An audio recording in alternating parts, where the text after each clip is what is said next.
The 17th season of Oklahoma City Thunder basketball is almost upon us, and it should be a fun one. We all know what happened last season, at least I assume you know. First in the West, 57 wins, a division title in the toughest division in the league, youngest team to be the number 1 seed, youngest team to win a playoff series, a second round loss to the Mavericks in a 6-game series where the total score literally finished tied. And then to add on to all of it, a big summer that saw 2 significant additions. So, how about 17 things for season 17 to look forward to? New players.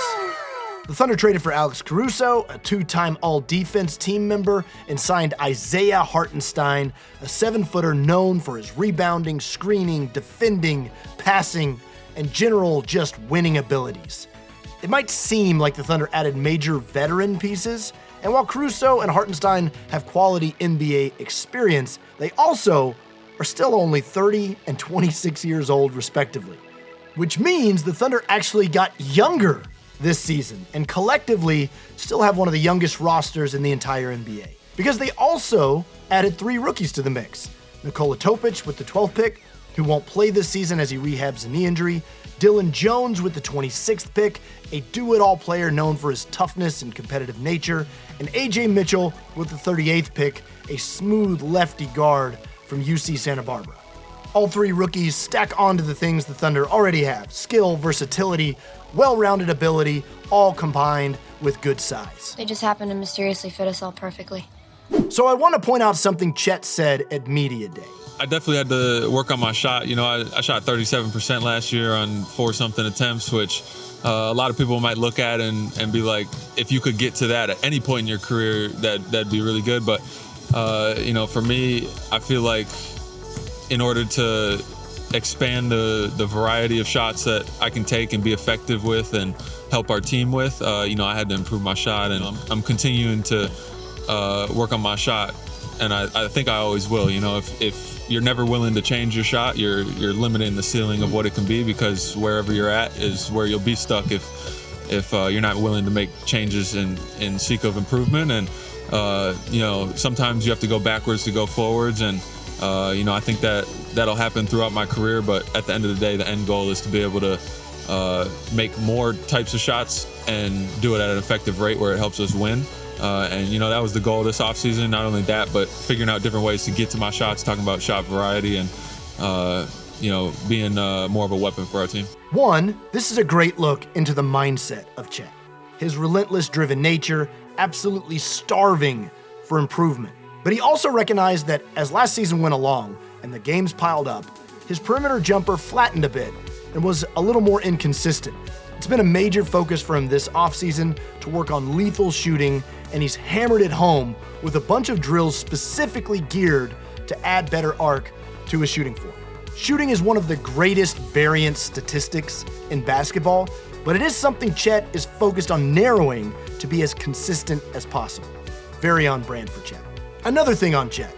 After the Josh Giddey trade, one thing that came up as an opportunity is the playmaking potential for others, like J-Dub, and more so, Chet. We'll see how that manifests this season, and there may be some rough spots as he gains experience expanding that role, but that's pretty standard Thunder stuff. They aren't sweating some rocky initial results if it means a potential breakthrough for something bigger later. And Chet himself had a masterful, almost philosophical quote about it, comparing himself to a puzzle without borders. You know, the game tells you where you're at, not where you're trying to be. It'll be a never-ending process for me. You know, I like to always say, you know, my game's like a puzzle with no border pieces. You know, a puzzle's a lot easier to put together when you start with the border. But you can't do that in basketball. You know, you kind of got to start with the hard pieces and slowly piece them together, and your puzzle just keeps getting bigger. It's going to be really fun to watch how the Thunder work different combinations together throughout the season. Everyone gets fixated on simple things like who is starting, but part of what makes the Thunder unique is having basically an entire roster of players that can do everything, play anywhere, and with anyone. And as you blend those things together, you get different amplifying effects. Like, does a trio of Alex Caruso, Chet Holmgren, and Lu Dort compound? Or maybe you get a more compounding impact with Dort, Cason, and Hartenstein. There are so many possibilities to explore. Steal the ball out front. Speaking of exploring, I am extremely excited to see Jaylin Williams explore some of his own potential this season. His rookie year was terrific, and he added significantly to it last season, playing with the ball in his hands a lot, creating shots for himself and others, and just generally finding a comfort level of being a lead handler. Now with that experience and additional confidence that he's really that good, it's going to be fun times watching him grow even more. And just because the Thunder have other defensive monsters, don't sleep on him as one of the best, most complete two-way players in the league. He can go from guarding Giannis in one game to Kyrie Irving the next, which is not a skill many players have. But yeah, defense. Check out the Thunder's defensive trajectory the past 4 seasons. 24th, 17th, 13th, 4th. That's the kind of incremental progress they talk about all the time come to life. And now as they look to continue stacking to it, they have a lot more in the defensive arsenal. There really isn't a single player on the roster that opposing teams can target. There are just so many high-level, disruptive, scrappy, physical defenders. Cason, Lu, Caruso, Hartenstein, Chet, SGA, Dub, J-Will, Wiggs, Isaiah Joe, Kenrich. Whoops, I think I basically just listed the entire roster. I am very excited to watch how Hartenstein blends in as a passer, both in terms of the dribble handoff variety, as he uses his huge frame to carve space for Dub and SGA to get downhill and drop crafty bounce passes and stuff, but also the clever cutters the Thunder have. It'll be fun watching Hartenstein find those guys. SGA. I am just very much looking forward to watching another season of SGA. OKC's offense is known to really play the beautiful game, and with another year of experience with it and the new parts added, there will surely be plenty of possessions where the ball hops around seamlessly and finds a cutting guard for a layup that turns you into that Antonio Banderas gif. And just for reference, OKC's offense the last 4 years: 30th, 30th, 16th, 3rd. Stacking days becomes stacking months, becomes stacking years. Since I've mentioned cutting a couple of times, let's specifically give a nod to the master, Aaron Wiggins, the undisputed savior of basketball. Every team wants an Aaron Wiggins. Does a little bit of everything very well, can play with anyone, and in any role he's asked. Shout out to Wiggs. Back to Chet. I just loved the way Sam Presti described him before the season. The thing about him is he is extraordinarily ambitious, but he has no agenda. And that to me is, I believe our team has benefited from that mindset in general. Extremely ambitious, but it's really all the same agenda, which is prioritizing winning. And I think Chet is a great transmitter for that in a lot of ways, because he's going to work on all his individual stuff. He's going to have it all mapped out. But when it's game time and it's 5-on-5 and it's time to win, he's going to figure out what the team needs to do. And I think that's one of his greatest attributes. Post-game interviews. This team genuinely, truly, endearingly loves each other. And whether it's barking again or whatever else, they're gonna have fun together. And since it's no longer a new thing, and the Thunder aren't sneaking up on anyone now, there's gonna be cynical, no-fun apologists out there that make fun of it and lecture you about how it's no longer cool. But don't listen to them, because the Thunder players sure aren't. Basketball is fun, so have fun.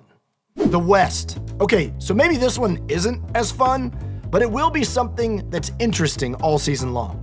The Western Conference remains a complete bloodbath. Top to bottom, essentially every team is dangerous. There won't be off nights, and while it may feel like a ho-hum game in January, it could end up being a critical one in late April. Need I remind you that a little game on December 16th last season in Denver with an SGA game winner ended up becoming the #1 seed in a Northwest Division title? Queso.